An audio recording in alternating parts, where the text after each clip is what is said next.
Welcome back to Critical Affection, where we affectionately criticize pop culture that we love, and I am joined by Branda? There you go. There's your celebrity name. Brian and Amanda. Brian and Amanda, which is getting pretty regular. Like, Brian, you've been here basically the whole time since we rebooted, and Amanda, now that we're a little bit later in the night, you can actually join us. So yeah, that's I pretty just cool. wander in and y'all don't shoo me away for some reason. I like because we need the critical eye. Okay, so I'm having a little bit of issue here trying to make my damn... I'm having trouble making my video is live on Facebook, but it won't let me share it to everybody. So, so give me a second here. Apparently it's a day of technical difficulties. It's... You would obnoxious. I don't know why it's been doing this where it won't let me. It won't let me. Like it was just letting me change it to be public, and now it suddenly isn't. And I'm not crazy about that. I'm not gonna lie. Mm-hmm.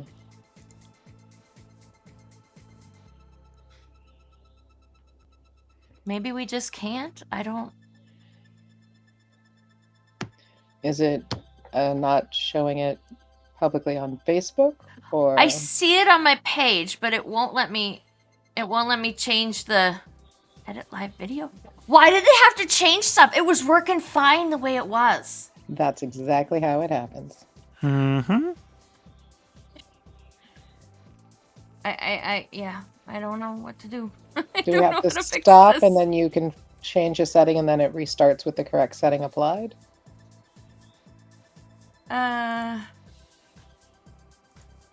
Viewer? No, that's not it. You'll find it. So, Brian, how about that earthquake we had? Yes. There was an earthquake? During the movie. We were watching the movie. I'm like, oh, it sounds like somebody slammed a door real hard. And I was like, no, I think that was an earthquake. And it was. I saw the building shift just a little bit. I was like, yeah, I'm pretty sure that was one. Yeah. So. Wow, that's kind of. Well, I guess you guys are probably used to it, aren't you? I mean, I literally thought it was somebody slamming a door. It was so uneventful. But yeah, watching the Birdcage triggered an earthquake. Prove me wrong. Nice. I mean, it is a pretty good movie. Shook the earth. I'm so mad right now. Why can't I make it public?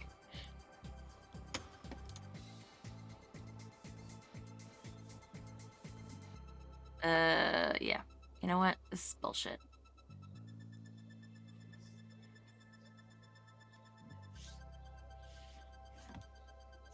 Well, I'm kind of... I guess we're gonna have to give up. But... Suck it, Facebook. Yeah. I mean, what's... And yeah, and it's like, it says who can see it, and it's grayed out. I cannot make it... I cannot make it live. I cannot make it public. Yeah, we've got one like, viewer. Hey, viewer, comment where you're watching from. It says, you have 0 viewers. Well, I wonder why I have 0 viewers. Might it be because you're making it so that nobody can see it? It's obnoxious. This used to take literally 10 seconds. And I could, Are you able to hit up the help in the corner and do a little chat with Restream to see if they know what's up? I guess I probably could, but I have to do that after, because I don't think I care enough to do it right now. Let's just talk about what we're going to talk about, and then I'll share it after the fact, because... Technology. I don't. I'm annoyed. Who even wants it? So annoyed. Like, there's no way to change it with Restream. And I used to just go in and change it with Facebook. I would just go once the live started, I would just go into the live and change it real quick. There's nothing there. I'm gonna blame Facebook because I would too.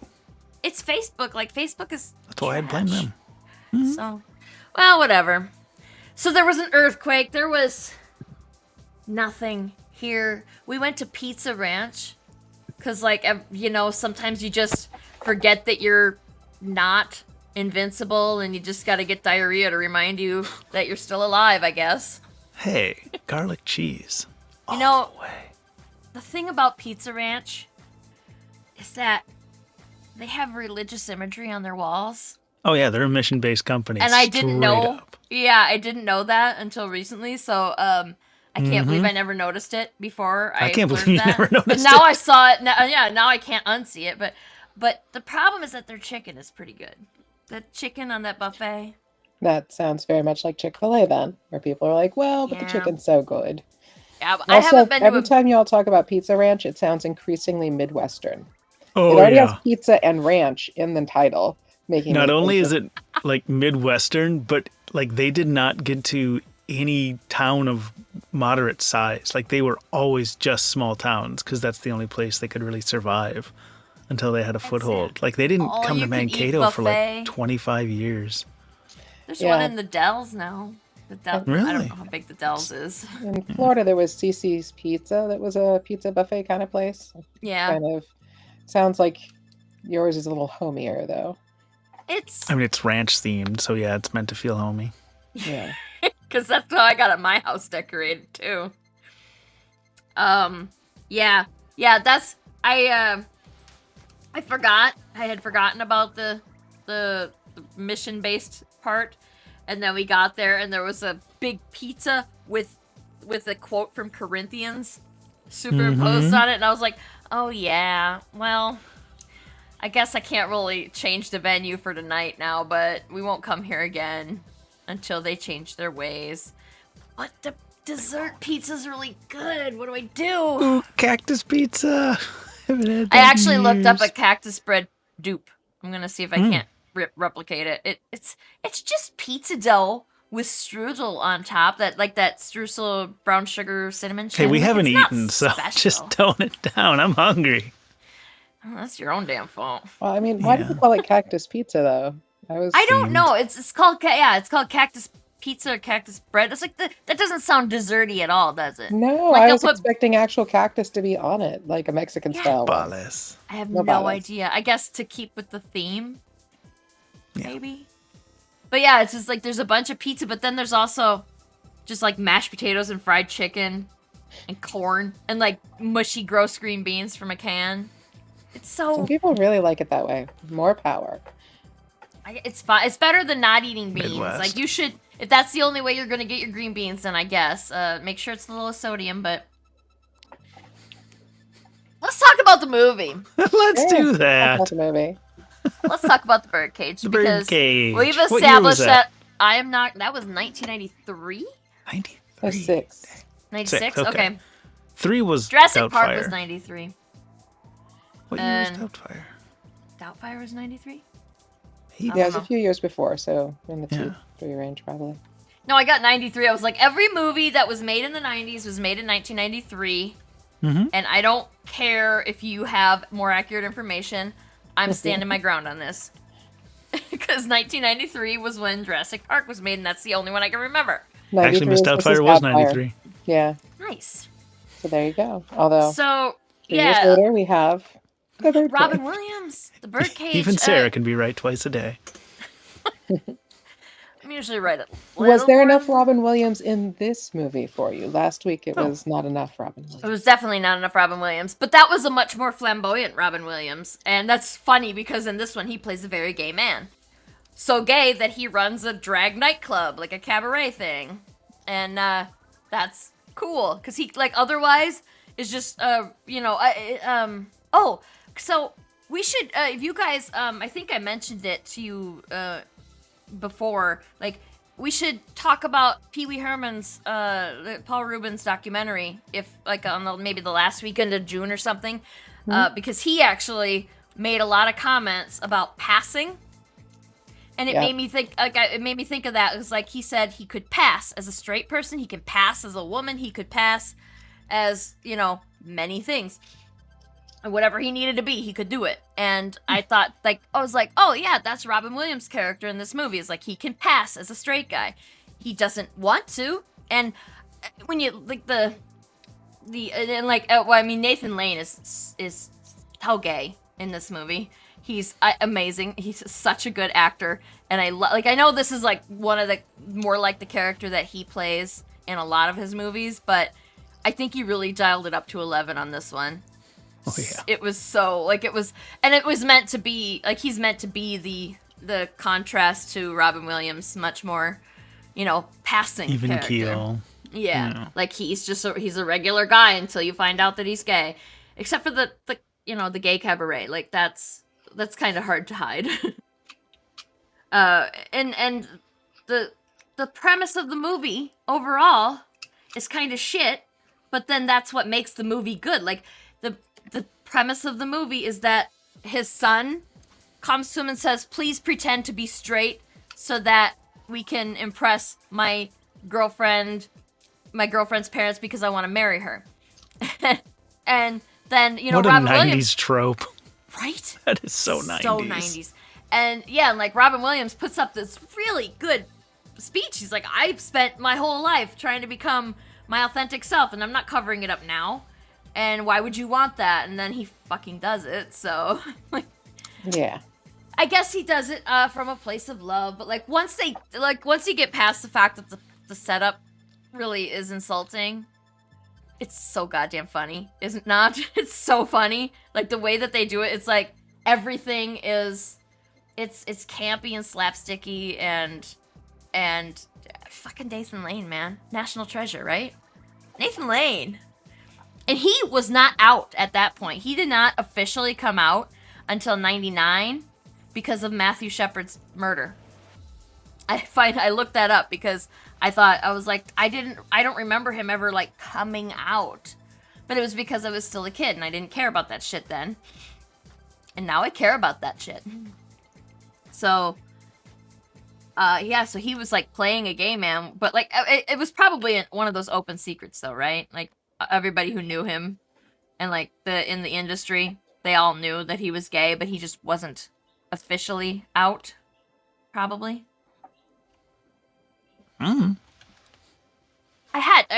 Because he did so much other stuff where he was very flamboyant and probably got called gay a lot by people who didn't know him. And he was Timon in The Lion King before he was out. Really? Interesting. Huh. Yeah. I didn't look into The the Lion King in '95. Cool. The Lion King was in '93 too. All the movies from the '90s came out in '93. Fight me. Or don't fight me. I'm not gonna show up. And I mean the whole coming out in Hollywood is always, it's still fraught. If you come out as gay, you're gonna immediately start losing straight leading man kind of roles and be kind of sidelined. So it's still taboo, but it was even more so back then. Yeah, it's hard to say that it's getting better because it's changing, but is it really changing for the better? I don't know. It Current remains to be seen. No. It seemed like there was improvement, but yeah. Yeah. Lion King was 1994. No, it was in '93. Okay. Shut up, Brian. I'll fight you. Time moves forward. So yeah. What are our opening thoughts on this movie? I guess we kind of were saying that before, or I was anyway. But Amanda, what are your opening thoughts on the movie and general thoughts? I think that once again, this is a movie that held up well overall. We saw less of the overt problematic pieces that we saw with last week's. It was still very aimed at mainstream, and so they had very strong who's the man, who's the woman, and that's not really how the dynamic works, but that was back then kind of how they treated it. Mm-hmm. And as a result, we have the characters that dial it up to 11 in both categories. Yeah, and the kid was a little shit and should have apologized and never did, and I don't like him. Yeah, that's like he didn't have any character growth, did he? Like, no, he just at the end was just like, oh, and this is my mom. Yeah, that was the closest thing to an apology he really gave, wasn't it? It was like acknowledging that these people are the gay men that raised Which is also totally a 90s thing, especially for guys. They're like, oh, just once you acknowledge the thing, that's your apology. Yeah, that's modeling bullshit behavior is what that is. Yeah. Mm-mm. And that's, yeah, you're right. It's very 90s, very, like, men don't have to apologize because just, like, changing your ways is good, but apologies matter. Accountability matters. Mm-hmm. Yes. It was sort of interesting that they had sort of flipped the idea of, like, the parents coming out, or a kid coming out to parents. And instead they were having the parents be the one that were kind of hiding sexuality and then the kid does the outing. It was a very mixed up kind of situation. Yeah. Yeah.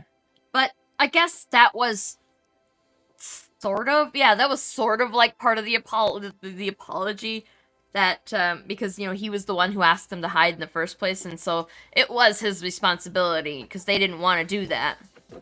Oh, yeah. But he probably also should have checked in a little. It certainly seemed like it was having the adults be gay would be more acceptable in the movie than if it was the son who was the gay one. So there was sort of like even hints at that point that that they're catering to that mainstream audience. Mm-hmm. Yeah, I don't know. I lost my thought. Brian, what do you think? My opening thoughts, I really liked how every actor basically had two overlapping roles. So they're like, okay, Robin Williams, play a gay character who's pretending to be straight. Same with his husband. And Hank Azaria, you're like, okay, you're the helper, the personal assistant. And you're trying to play a straight butler. And butler type, yeah. Yeah. Everyone had two roles, and they had to, like, have this thing that they were underneath, but having that character play something else. And I thought that was really interesting, because it was fun to see how they got their signals crossed and everything. And it was, yeah. I think that's what made it entertaining for me. I think my favorite part about Agador. Agador, is that his name? What the fuck is that name? That's such a I've literally never heard that name before I watched the Birdcage, and I have never heard it since. Perhaps it is a very popular name, because Hank Azaria based that character on a person he actually knew, and at least the accent. So if nothing else, the accent, but. I'm gonna have to look up that name at some point, because it just occurred to me now that, like, maybe it really is a name and I'm just being a dumbass, because it could be. I've just never heard it before. It's kind of like that, the Hocus Pocus, like the kid's name is Thackeray, and that I found out years after watching it for the first time. I was like, that's not a real name. That was not a name that they used back in the, 1600s or something? But, yeah. So maybe it is a real name, though, and I should look that up, and that way I could stop saying dumb shit to a live audience. I know that there's not that many people watching because Facebook is where everybody comes from, but so mad about Facebook right now. I've been mad about them for years. Yeah. Do you remember back in the day when Facebook was actually kind of nice? I don't. We just played Farmville all day, and that's why we had friends at all, was to play Farmville. The cow clicker games. Yeah. It's the only place I played them. Mm-hmm. Good riddance. Such beautiful time wasters, though. Anyway, yeah. So looking up Agador, but like I really related to the boy doesn't it suck to wear shoes part of that character, because he did not do well with shoes at all. So, yeah. And they don't really give... Oh, they kind of do give him the, like when the son Val outs his parents, Agador kind of gets to stop playing a straight butler, I think. He didn't have to ever play a straight anything, though. He just had to not sing and dance and wear booty shorts while he was there. Like, that was all they were asking of him. They weren't asking him to be straight. So they had him tone down the voice as well to try and be more... Yes. And they didn't want to call him Agador either. Like, yeah. There's a story there. So yeah, hitting on the criticisms, like, there's a lot to love. Like, this movie is ridiculous, and there's a lot of really good jokes. And even though there's a lot of stereotypes that are unacceptable today, they still manage to make them kind of funny. So it's like, well, if gay people in this movie and gay people outside of this movie, we all can laugh at it, because they were, I wouldn't say harmless stereotypes. Like, saying a stereotype is harmless is dumb and bad. But like, they were on the more harmless side than some of the ones that we could have gotten. Some of the ones that we do get in 90s movies. There's a lot of bad gay stereotypes in 90s movies. I keep thinking about Crocodile Dundee. Mm-hmm. Yeah, they did not handle it well. But yeah, the movie, the comedy in it didn't seem like it was punching down too often. No. And like there's a lot of Nathan Lane's character is so flamboyant, like over the top with the like being a woman who's in a man's body. Like but he never said anything about being, like, they never really said he was unhappy in his body, just because he was just very dramatic and effeminate, but never said that he was trans. So I'm gonna stick with gay man and drag queen, because he definitely was those things. And he did at one point reference being a woman, but that was refuted by his partner, and it was potentially just part of their fight. Okay. Yeah, I missed that part. But his dramatic personality is the subject of a lot of the comedy, a lot of the jokes, but also Robin Williams' character, Armand, he has his moments with Albert, with Nathan Lane's character, Albert, to let them know that actually they really do love and respect each other. Mm-hmm. So like, if it's like, yes, he's berating Albert for being dramatic in the moment, but then he went back and apologized and told him how important he was and that he didn't want him to go. And so there's that felt like it's like the closest thing we were ever going to get to a positively portrayed gay couple in the movies in the 90s. So are you talking about the bench scene where they're talking in front of the ship? Yes. Yeah, okay, that's one of them. And there that was another one. Probably my favorite scene from the whole movie. And it's a very sweet scene, I think. Yeah, Robin Williams is and then they're also so versatile. Yeah, he is. And there's a couple of movies where he's not explicitly gay, but like he plays a character that's like the subtext is there that he's supposed to be gay. Like, I mean, for example, Tu Wong Fu, he played a very flamboyant character in that one, and like he doesn't play a big enough part for us to even care about his sexuality, right. But that was a mouthful right there, to care about his sexuality. We shouldn't care about anybody's sexuality, but it's a movie. It's a movie, and it's sort of a rom-com. This Birdcage is sort of a rom-com. Whereas Tu Wong Fu was definitely, there wasn't really any romantic subplots there. I had an argument with somebody about Chi-Chi's character being a romantic subplot, and I was like, no, that was a Chi-Chi growing up moment. That wasn't a romantic subplot. I mean, it was essentially a emotional teen romance moment. Like, that was, like you said, it's more for growing up, but it was definitely, that was a romance. Yeah, it was a growing up moment that took place in the form of a romance. So it was, but it wasn't. But I maintain that it was more important. The growing up part was more important. So anyway, Yeah, Robin Williams' character sexuality matters very much in this movie. And he plays a lot of characters where you're like, is that character gay? Is Batty in Ferngully gay? He's a bat. We're not supposed to care about that either, are we?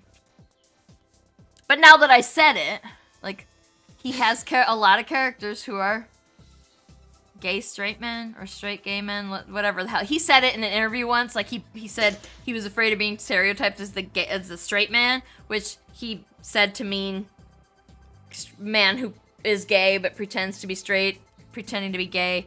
I'll find the article again sometime because it was very confusing the way he worded it. Anyway, overall, like, I feel like it was pretty respectful of, like, overall being pretty respectful for the 90s of homosexuality and gay relationships. And probably how, not so dissimilar from how that sort of an interaction might go down, except for I don't see how. Well, okay, so if the senator hadn't been stuck in the apartment because of the news crews and had to sneak out, then I don't think that we would have had the friendly resolution that we had, because then he was in this point where he really needed their help. Otherwise, he wasn't going to ever get out of that apartment. So he learned something about himself there. What do you guys think about that? Like, do you think that had Senator Kelly, yeah, if he Keeley? Keeley, yes, if he had not had been in such a bind, would that resolution have occurred? What do you think? I think once again it was having the gay characters rescue the straights, and that part was unfortunate.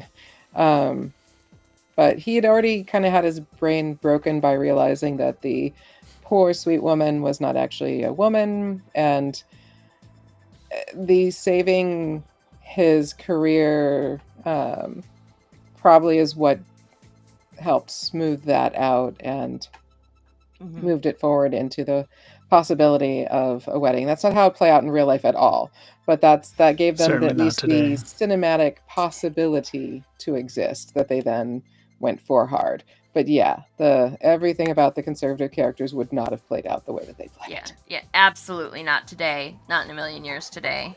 I think that there exists conservative people whose minds can be changed, but this guy is a senator. And there's the Republican senators today, and he has like, they all have very firm views on what they consider okay. So yeah, it's, I don't know, that, yeah, it was a very sweet resolution to the problem at hand, but I don't know, even maybe 10 years ago, it might have been a thing that we would have been like, I suppose that's plausible in a ridiculous way, but not now. And it's unfortunate. It is. Because you'd have to play that character very different nowadays and be like, oh, yes, he's a moderate, but, you know, he goes across the aisles and like, oh, and then he found out that drag queens are not the villains. Yeah, but he co-founded the Morality Committee. Yeah, the Committee on Moral. Yeah, and then his co-founder was caught. I don't even want to say it. Like, he died. He died. Scandal. In a very it was bad a scandal. Way. If you want to know, go watch the movie yourself, because I don't even want to say that out loud because it's really, really bad. That was definitely one of the moments where you're like, this part definitely did not age well. And unfortunately, also something we might hear for today. Oh. Let's just say it's a thing you might hear in the news about Matt Gaetz. Which, ill, right? I mean, it tracked for it to be a Republican. Yeah. Yeah. And isn't that like, there was a if they made it today, it would be like, Epstein file released, and now that's the scandal. Yeah, it just yeah, so it's really bad, and they made a really shitty racist joke in there. Several. Well, the one that sticks out, I guess, yeah. there are a lot of racist jokes, aren't there? But there's one that really sticks out. That they said that I think it was Jesse Jackson was quoted as saying that the name of a girl that was relevant to the situation, that the senator had referred to her as Chocolate or something, and that he said that was racist because this is her real name, her given name, and it was a African sounding name, but I again don't even know if that's a real name or not, because they might have just made it up. They probably made it up. No, because that's so much easier than actually looking things up, isn't it? Now, to be fair, it was the 90s and there wasn't internet. It's so much easier to do now than it was then, but come on, you had a big movie budget. You could have hired somebody to find that information for you. But anyway, yeah, that was like the really big, I don't know why that's sticking in my head, but I was like, that's ridiculous, and that's not something that Jesse Jackson would have said. Calling somebody a... I mean, that's pretty mild on the scale of racist things you can call somebody. So I feel like Jesse Jackson probably would have overlooked that for all the other way more horrible parts of that story. But I just thought invoking Jesse Jackson's name was in itself, for that joke, was in itself racist. And maybe I'm wrong. I don't know. It just felt bad. It felt icky. And yeah, that might, I don't know, that's the worst one in my opinion. Does it get more racist than that? Was there a worse one? Yeah, they had the Native American headdresses worn by some of the costume people. Yeah. There was that. That was the initial reaction to learning that the underaged person with the dead senator was black. That wording was not okay. Mm-hmm. That didn't age well either. And also just the fact that there were no black characters, really. Or really, yeah. Yeah, no black characters with speaking lines. There were some of the drag performers were black people, but like that was the only black people of note. And they didn't have any speaking lines. They weren't important to the story. Yeah, they had the underage character have a line, and it didn't cast a great light. So yeah, Yeah, and that's I wonder if that actor had anything to say about that after the fact, like after she had grown up. Like, did she wish that she hadn't done that? She probably got made to do that by her family, by her parents, because that would have been super easy money, I guess, to sit for a line. My understanding is you kind of end up having to take the parts you can get, and a lot of people end up having to play the gang member, even though that's not really what they'd like to be playing. That sort of thing. It's just it's the white casting of Hollywood. Mm-hmm.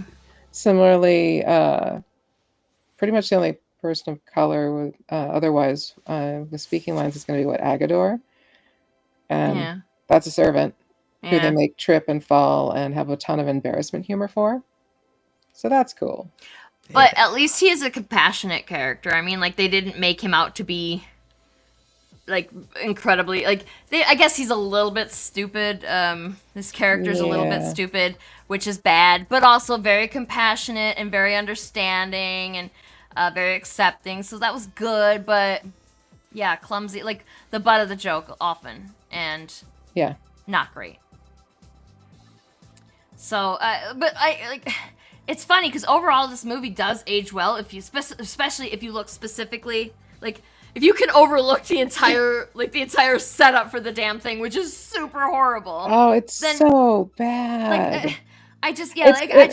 It's bad both for asking someone to do that, but also because it's incredibly short-sighted. What's going to happen after this one dinner? That should have been the point that was pressed home more than anything else. Are you never going to see or hear of these people ever again? What's going to happen at the wedding? Yeah. It just, no. Yeah, it was, and they didn't really address that at all. They were just like, let's get through tonight. Yeah, they didn't. Because that was my thought when the first time that I watched this years ago, I was like, but what about the next time you have to interact with these people? You can't do this forever. right? It's the old bait and switch. But hey, yeah, but like I guess Dad-in-law. to be fair, the daughter Barbara, she was 18 and Val was apparently 20, although he looked like 30. I don't know how old that actor was, but it was the 90s. Anyway, first of all, we also see that character says he's 20 and he pounds a half a bottle of cooking sherry in a scene. And I'm like, excuse me, I'm pretty damn sure in the 90s the drinking age was in fact 21. I know his dad was there, but come on. Don't show that shit on TV. Oh, come on. That was the least. And he was smoking Teenage drinking is very much a trope from every 80s on 60s onward movie. Like, yeah, nah. But he was supposed to be responsible and like he's getting married. I think even Barbara had a drink at some point. Yeah, she was drinking. It's okay to have a moderate amount of alcohol as a youngster, especially when your parents are around, so that you don't think of it as being a forbidden thing and then you go and get alcoholism or, Yeah, but her dad was Mr. Morality Committee. Lives. He should have been like, no, we're only ever having a sip and only if it's communion rules wine. for you, not for me. It's fine if his daughter, same if his daughter got knocked up, she would of course need an abortion, but none of the other people out there do. That kind of thing. That's another topic that comes up and does not like that whole. Okay, so the fact that you could have taken that scene where they were talking about abortion and drop it right into 2025 and it would have sounded like something that you heard on the news was a little unnerving. Because that was from 30 freaking years ago. Oh, yeah. Yikes. And especially the way it was talked about as, well, I don't believe in violence, but I think you had to do violence in this case to, save the fetuses and shut everything down.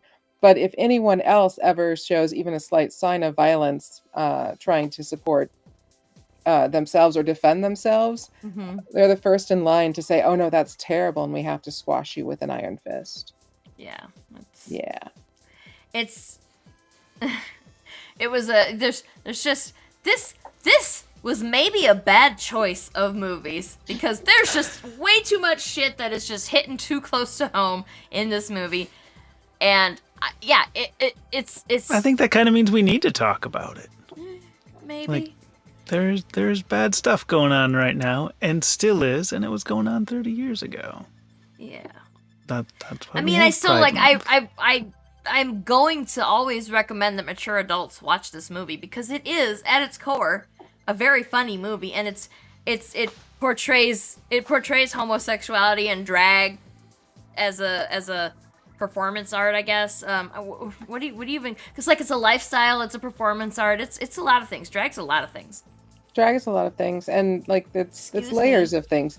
It's showing a gay couple with a more complex life and relationships than normally get displayed in movies, where oftentimes they're just like the supporting character to the straight people. Here, where they're trying to showcase it, even though it is comedy and they're dialing everything up to 11, it's showing that they're working and they're playing, and yes, the one character is very over the top, but that's something that the other character loves about them. And you see that in the willingness to indulge and coddle and then kind of yell at, and just the dynamic that they have is clearly that's how their relationship works, and that's how they uplift each other, which is great.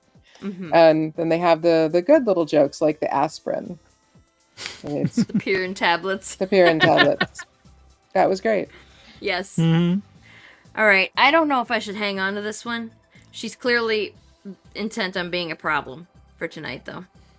She's going to identify as a fucking problem. That's what she's doing. Hello, Kitty. Kitty. Ron Swanson face. Be a problem. You know what she's taken to doing? I have this fish tank. It's like a 40 gallon. It's a big fish tank, and I use it to sprout new plants. And she just decided that that's a great place to take a nap, and so she squashed all the plants. She's an asshole. That's what I'm saying. Anyway. You knew what you're getting into. With the cats, yeah. They're cats. She's lucky she's cute.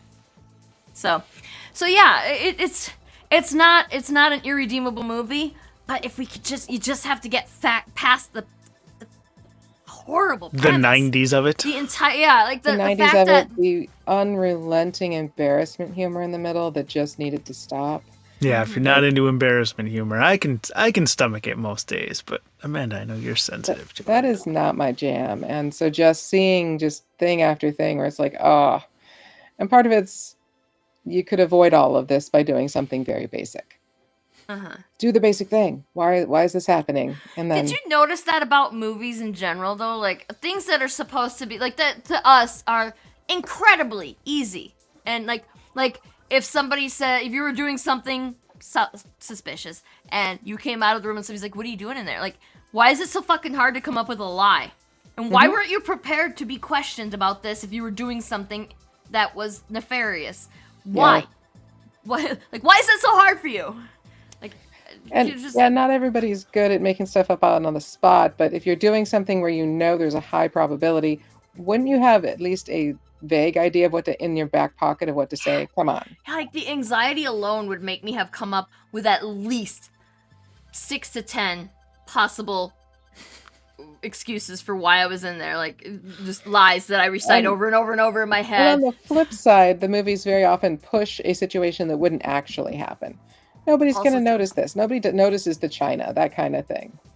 Like, well, like, again, the premise. The premise is the biggest problem with this movie. It's like, this guy grew up with these extremely flamboyant gay people who owned and performed in a freaking drag club, which has given him a very great lifestyle to which he has become accustomed.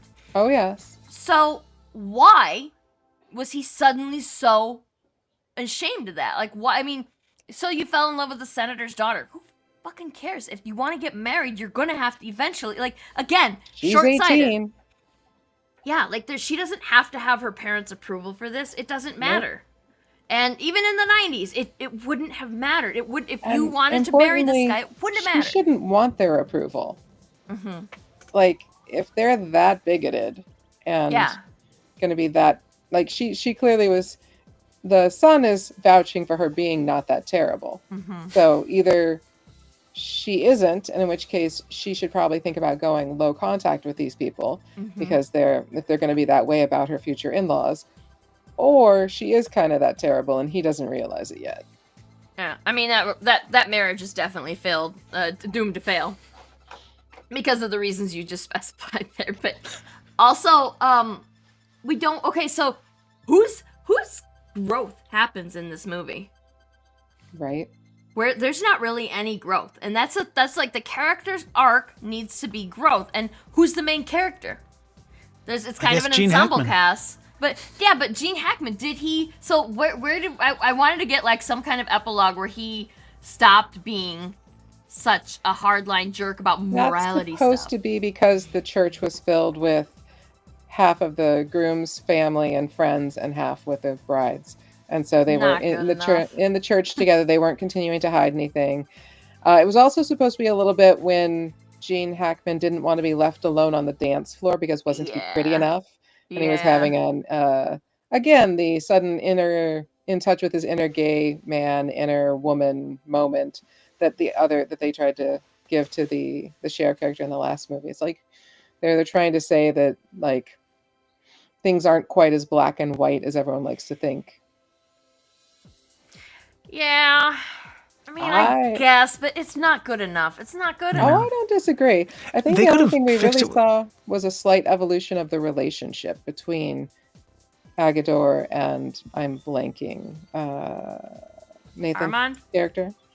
Armand and Albert. Armand and Albert. Their relationship was without the palimony, and so there was. I mean, Albert correctly threw down the dramatic hissy fit, if you will, but like very correctly identified that, yeah, you think I'm silly, you think I'm ridiculous, but you can just throw me out of my house. That's not okay. Yeah, I mean, he was being incredibly dramatic about it, but that was his character, and he was right.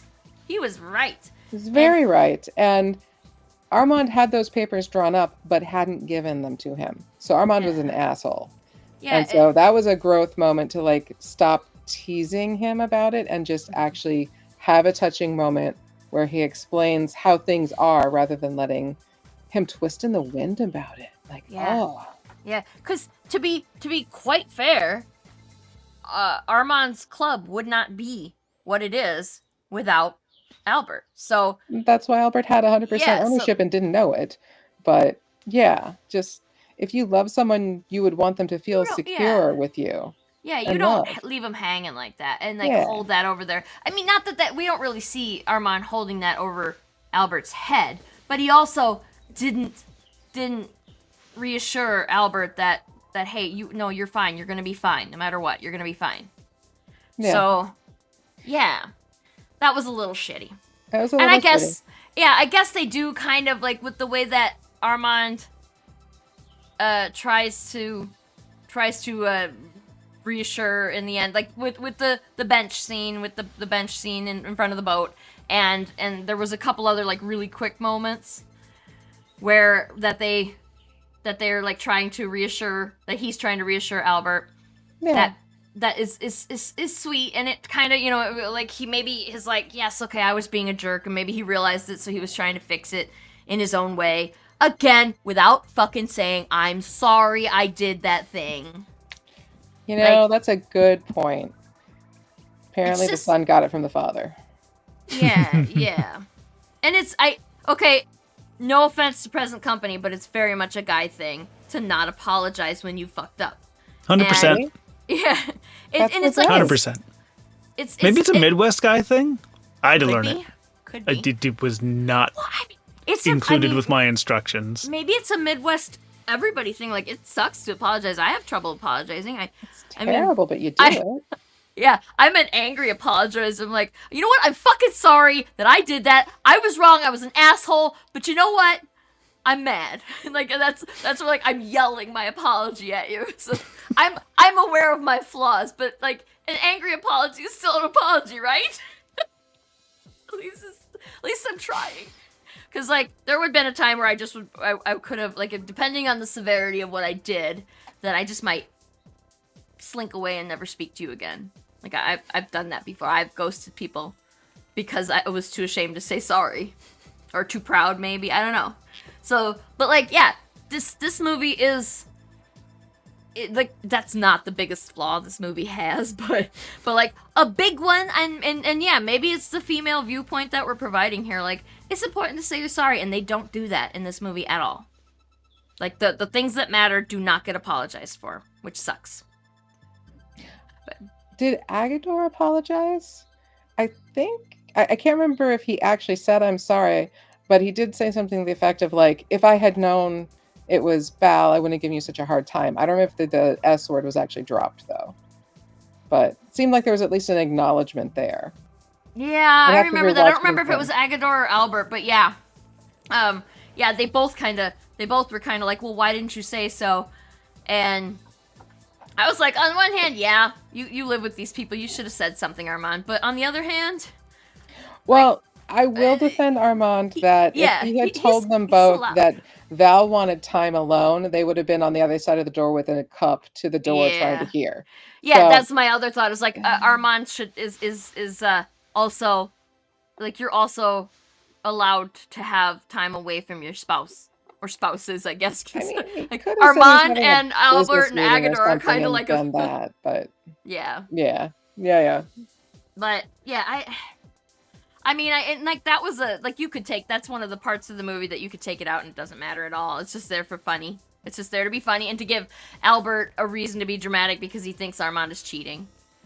Oh, and they played that hard before they first had Val say Pop and then Dad. So they were definitely leaning hard to try and... that's one of my least favorite tropes is they're trying to make it seem like either people are talking about having sex and then it pans over and they're like talking about eating chocolate pudding together or whatever, where they're trying to do this fake out that's way too obvious. Yeah, like, that happens a lot.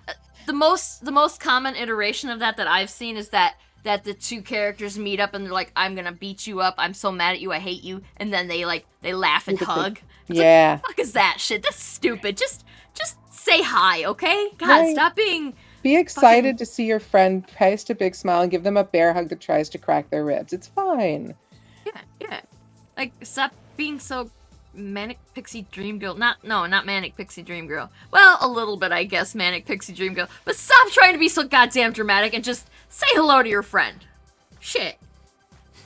But as somebody who does have the flair for the dramatic, I can appreciate the attempt at drama. But there are so many cool ways to be extremely dramatic while seeing your good friend for the first time in ages. So, stop. I did threaten to fight you at the beginning of the show. Just a reminder. It's true. I think the last time I saw you in person, didn't I go, "Hey, fucker," or something like that? Like it was really obnoxious in the middle of a very crowded hotel. So I remember it. And then I was like, "Hey, fucker," and then we get a hug, and then we went out and got food somewhere. That was it. And Sounds that was right. 1.5 million years ago, and we haven't seen each other in ages. And I still haven't met Amanda in person yet. I know. I'm a real person, I swear. There was, I'm not gonna lie, there was a bit of time where I was like, do you really have a girlfriend? Or like, is this just somebody lives in Canada? Pick a name. Like if you were just pretending to move across the country because you didn't want to hang out anymore, like that's fine, you know? I can take it. You don't have to pretend. And I say that with the like, oh, well, because California sucks. And like, does it though? California sucks more than where I'm at. That's more a than good question. Wisconsin. Well, okay. Minnesota and Illinois are cool. Wisconsin and Iowa, not great right now. Having a moment. Yeah. LA's fighting hard though. Go on. Yeah, they are. Well, citizens, to be clear. LA is, well, I mean, Newsom kind of sucks, but at least he's pushing back on the bullshit. So I'll give him that. I don't care for the guy, but I will take him over some people. I will take him over the other options that we have for sure. Yeah, at least he is trying to stand up in this instance, which is good. Yes, 'Cause, very good.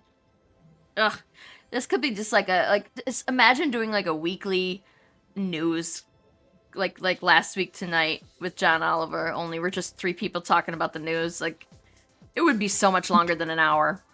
Yes. Speaking of so much longer than an hour, final thoughts. What are our wrap-up thoughts on this? Because we're going to play a quiz, because there is nobody watching, because everybody watches on fucking Facebook, and they can't, because...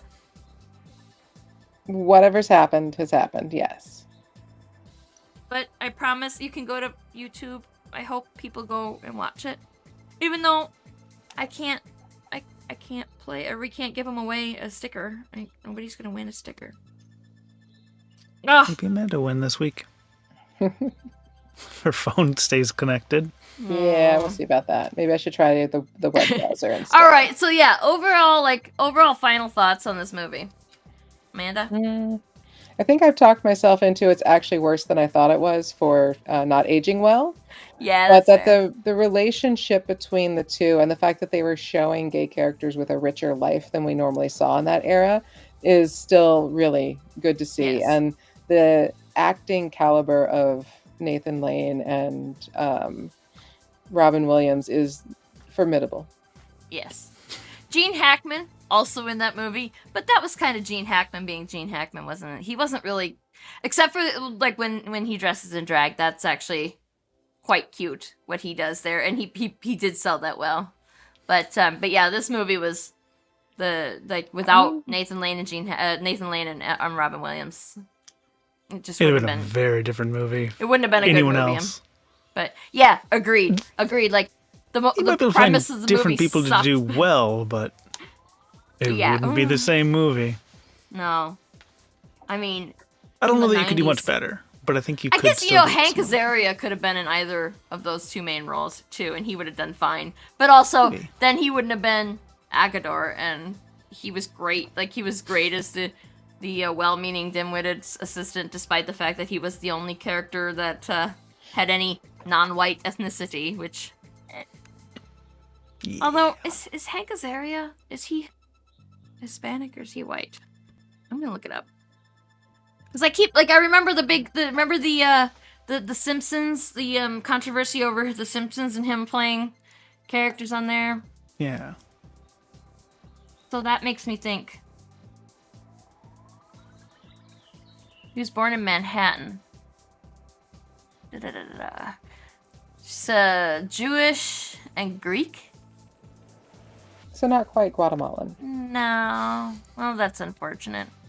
And his character was, so it's kind of crap that they didn't get. Like, if they wanted the character to be non-white, then they should have hired a non-white character. I mean, John Leguizamo was right there. And he is obviously great in all these roles. Like drag was such a huge part of his, in the 90s, such a huge part of his whole stand-up specials. Like, why not John Leguizamo? He was right there. And he's not the only one. He's the only one that I can think of right now. I wonder what he was doing in 1996. That's the thing, is there's always a ton of talented actors out there. It's just they're not getting selected. Yeah. What are your final thoughts, Brian? Closing thoughts. I think it was a pretty good movie, except that it was in the 90s. And the shit that they got away with in the 90s and the stuff that they pulled ultimately made it a 90s movie into, like, if you wanted to remake it now, I think it would be a very different movie. And you could do a great job with it. It would be extremely difficult. Yeah, it would be very difficult to do this movie. Because, yeah, you couldn't now be like, hey, no, Dad, I need you to play a straight couple. Like, that would not land. People would walk out of the theater at that point. They'd have to find a better reason for it. If they could find a compelling reason for it, I think you could try for that over-the-top, campy sitcom kind of moment. Yeah. Agreed. Yeah, that's basically my closing thoughts there, is that if the setup for the movie didn't suck so much, this is actually a pretty good movie for the 90s. And you have to add that on the end there for the 90s, because to make a movie, there's so many more good movies that represent queer people that are happening now, that we're getting now. But that feature if we didn't have the Birdcage, we wouldn't have these good movies now. We wouldn't have them. It's like we had to start somewhere. And it is a product of its time, very much. But I have something to bring up. Yes. In 1993, I guess this came out in 96. But according to Sarah, everything came out in 1993. And you know what came out in 1993 with John Leguizamo? Super Mario Brothers. Oh my All-time God. Great. I don't hate that movie as much as everyone else does. I need to rewatch it. Maybe I'll hate it now. Yeah, I was like, I need to rewatch it. I need to rewatch it because I don't remember Let's do that in July. Why I hate it. Like, I feel like maybe I might hate it. Yeah, maybe I might hate it because everybody else hated it, or maybe I might hate it because it's a garbage movie. I don't know. It might be fun to rewatch. Interesting. We got to do throwbacks first Monday of every month or something. Well, I was thinking we already did 2 90s movies for Pride. I was like, maybe we should just make this year vintage Pride, and then next year we make sure to not do that again. there are several really good movies that happened in the 90s. Again, they are very much products of their time, just like Tu Wong Fu, just like the Birdcage. But they open the doors for better movies to happen with better representation. It would also be nice to watch and talk about some of the movies that aren't quite so problematic. Yeah. Next year, apparently.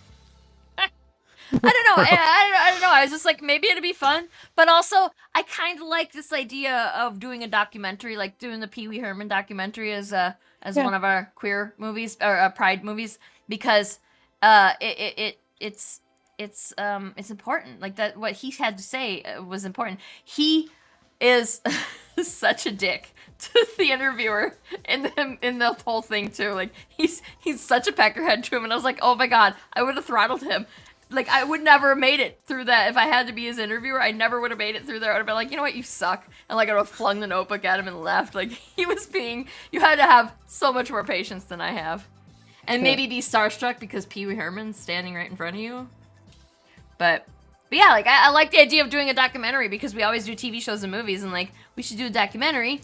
And, sometime we could do a comedy special or, or music. One time I did a new music album, and it was Beyonce's Cowboy Carter. Very nice.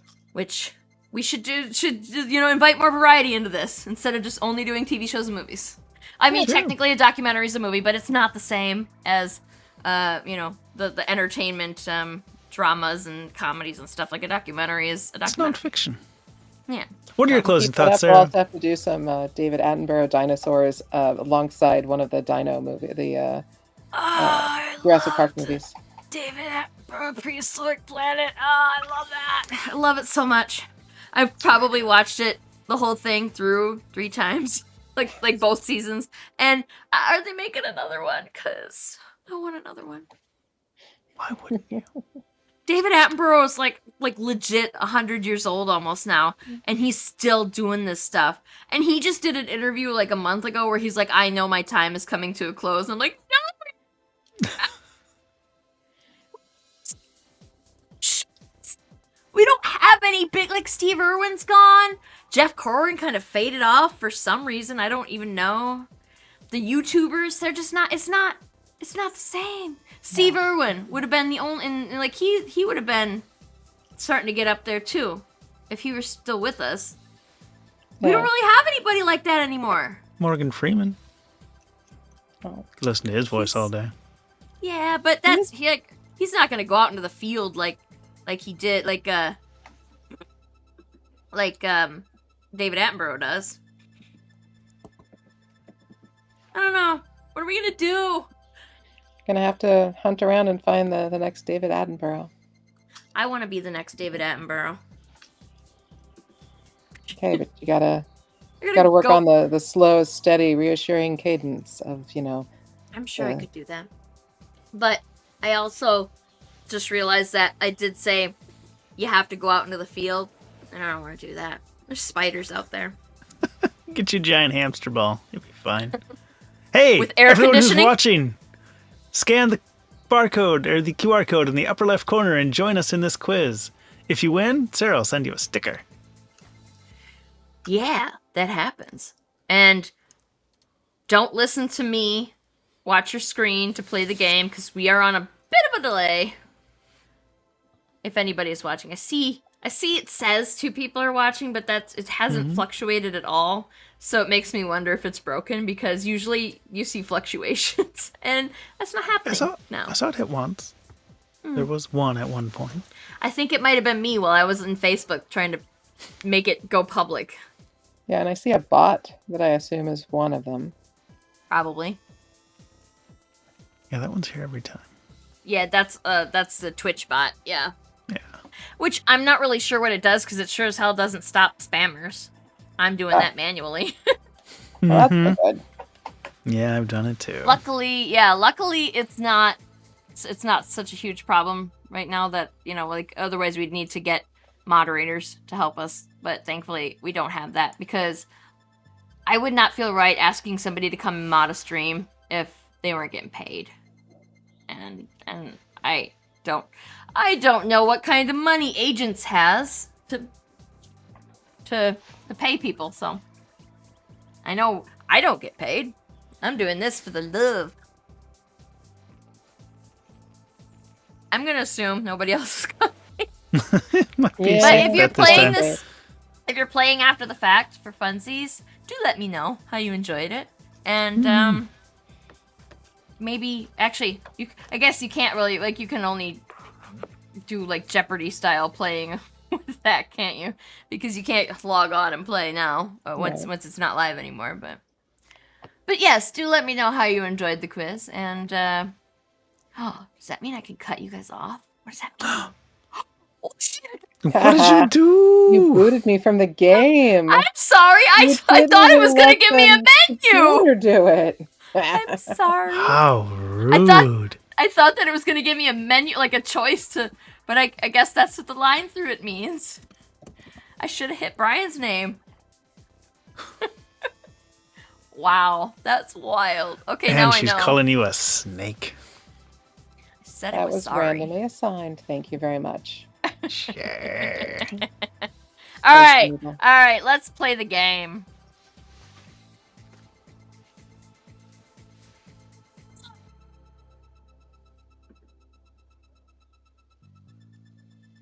This was a poorly worded answer. I should have done something. I should have called it a nightclub, not a cabaret. Mm-hmm. It's only because I heard you use that word earlier. Yeah. Wow! Amanda takes an early lead. Like, a big one. Oh, shit. We're, I picked the wrong one. Oh, no. What did you That's put? terrible. Oh, Albert's boyfriend. I was was scrolling close, and though. it clicked. It's not wrong exactly. They're kind of a weird little throuple, aren't they? Although Agador has technically hired help.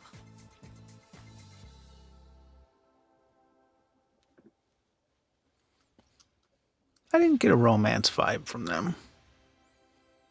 It's like it's almost like he's their son when there's like he's their other son. I get the impression that he was know. trying to use the position to get on stage. And That too, was, yeah. He was a friendly person, But yeah, they have a good relationship, like a friendly relationship. But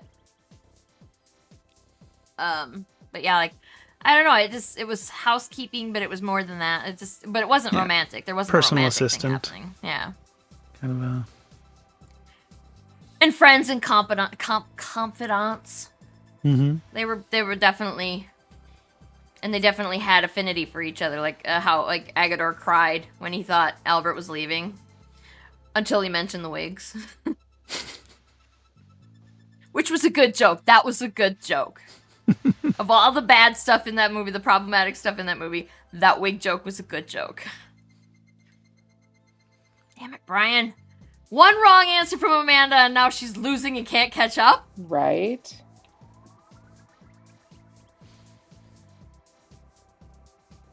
I don't go easy. And I'm like just a 0.1 away from it most of the time. Seriously, yeah. Mm-hmm. You're like right there in the time. And it's awarding so many points for him being a half a second more than if it was Right? How faster than gross you. is Like that? that's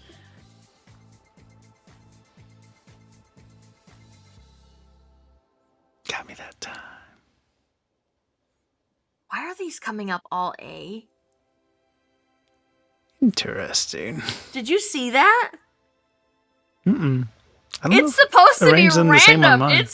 It's random on like you click a button to make it random.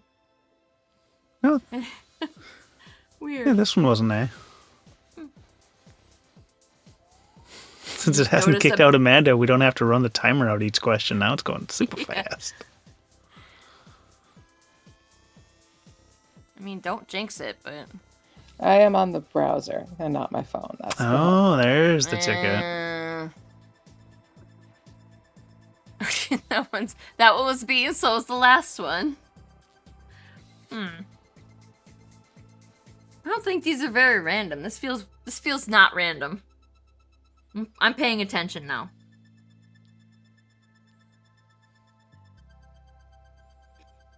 It's funny because there's a button to click in here to tell it to make all the answers random. Plus, I try to make sure that the answers are fairly random when I'm typing them in.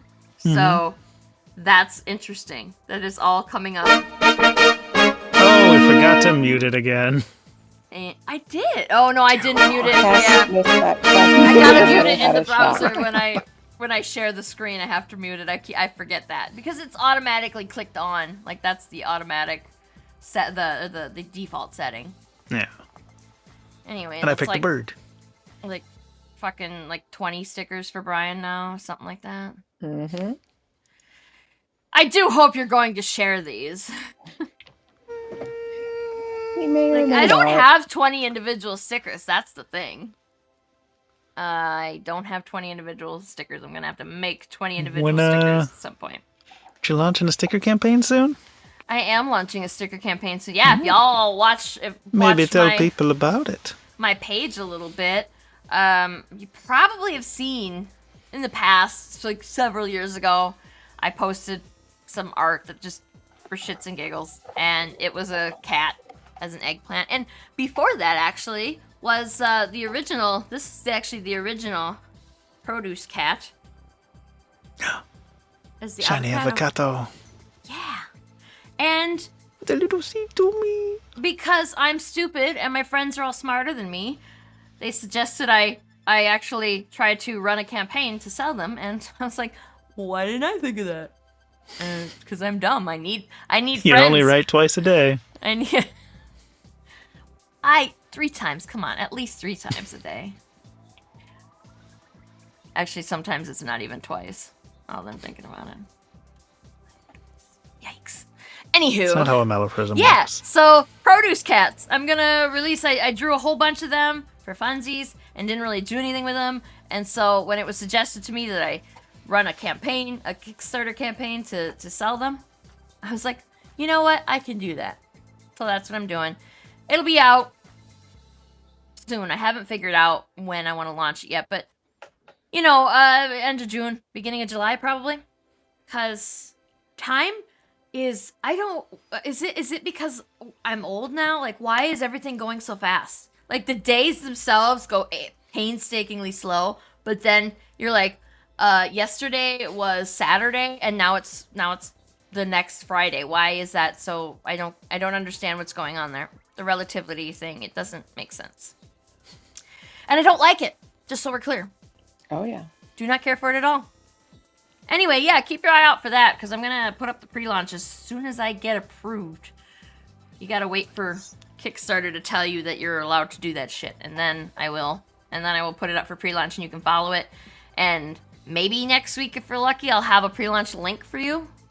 But I make no promises, because Kickstarter. They might just, like, deny the whole campaign and ban me from the site. We don't know. It's 90% bots at this point, isn't it? Terrible. So, but it'll probably be fine, though, right? Probably. Anyway, what do we do next week? Oh, that's gross. Next week we've got kind of a fluid thing happening, don't we? And we might have to discuss that because we got several things. And actually, if you're watching live or after the fact and you want to chip in, we have Steven Universe on the list. We have. I just got a suggestion of the movie Red, White, and Royal Blue, which is cheesy as hell, but it's one of those new gay positive movies that we were talking about, how these these more problematic movies from the 90s paved the way for less problematic movies. And, so yeah, if you have any thoughts, this week, this coming week and the week after that are definitely going to be gay, LGBTQ positive movies, like themed. Want to talk about that. And Luca was on the list. I know we had a bunch of stuff on there at some point, but Red, White, and Royal Blue, Luca, Steven Universe. We had Has Been Hotel, although that one was told to me that the queer stuff wasn't strong enough, and that was told to me by somebody who's far more into the community than I am, and so I heeded their advice. But yeah, if you have a suggestion that you want to hear before the month is up, we got 2 more slots we can do. And even if it's not, like, even if it goes past, because like Pride for me is all year round. Like, I'm always supporting the community as much as I can, in sometimes misguided ways, and sometimes very ham-fisted ways. But I mean well, I promise. As long as you learn and grow from it and don't repeat. Well, not repeating does rely heavily on somebody calling me out on my bullshit. So if you hear me being stupid, let me know. Don't be mean about it, though, because then I'll probably feel really bad, and then I'll never talk to you again because you made me feel really bad. But you know, I'm sensitive. Don't do that to me. So, with that being said, there'll be something fun next week, and we'll figure it out. And just follow my pages, you know, at Definite Article Creative on Instagram, and the one with the butterfly, Blue Sky. I definitely post those on there. Blue Sky's great, right? Yeah. I like Blue Sky. It's not full of noise yet. Yet being the operative word. Being the operative. So, yeah, let me know. Let all of us know if you know Brian or Amanda, I guess. Brian and or Amanda? Amanda. Bromanda. Yes. Reach out to them too. Like, I don't care how you get like We're nice people. chat. Yeah. Other than that, I don't think I have anything else to report, so Good night. if you guys are set. Yeah. Yeah. All right. Bye. Bye. Bye.